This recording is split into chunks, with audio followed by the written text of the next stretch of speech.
Welcome back. It's time to focus once again on your money. It's Wealth Wednesday, and to my left is Matt Solberg, a senior investment advisor with TD Wealth, here to talk about the new capital gains tax changes set to take effect June 25th. First of all, how are you doing? Great. How are you? Very well. Let's talk about this new capital gains tax. There are some changes coming on how people pay on capital gains, but first, what are they and how are they currently taxed? Yeah, right. Okay, so actually, first of all, just want to start out by saying I'm not providing any specific tax advice, just going to speak to kind of a high level on this.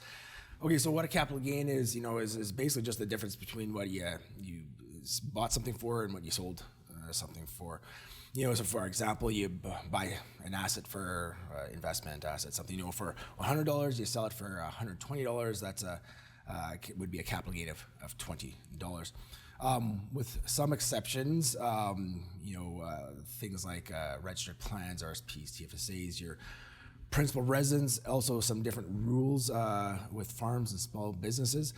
Generally, a capital gain is taxable when realized. A little history here, up until 1972 here in Canada, there actually were no taxes on capital gains. Since then, the government has made a number of changes on how capital gains are taxed. But since October of 2000, there's been a 50% inclusion rate, which just means 50% or half of a capital gain is included as taxable income. So a previous example, you bought something for 100, sell it for 120, $10 or half of that $20 increase in value is taxable. Okay, so what exactly are the changes that are coming? Right.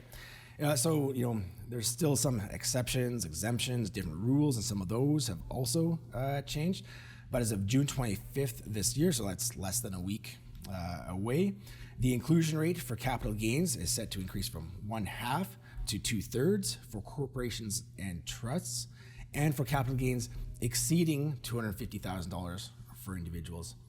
So back to that same example, you buy something for 100, sell it for 120. That's $10 that's taxable. As of June 25th, it would be about $13.33 that's taxable. This can result in about up to an 8% increase in taxes payable. Also important to understand, I mentioned, for individuals, this is only on capital gains over $250,000 realized in 1 year.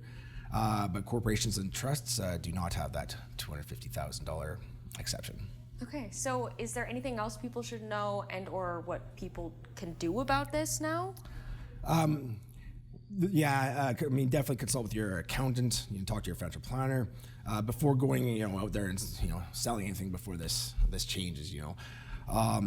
As I said, just speaking on a high level here, everybody's situation is different, and even if this does impact you, it still might actually not be in your best interest to make any changes. You got to talk to someone and look at the details. Great. Well, you've given us a lot to think about. We appreciate you being on today. This is Matt Solberg, a senior investment advisor with TD Wealth.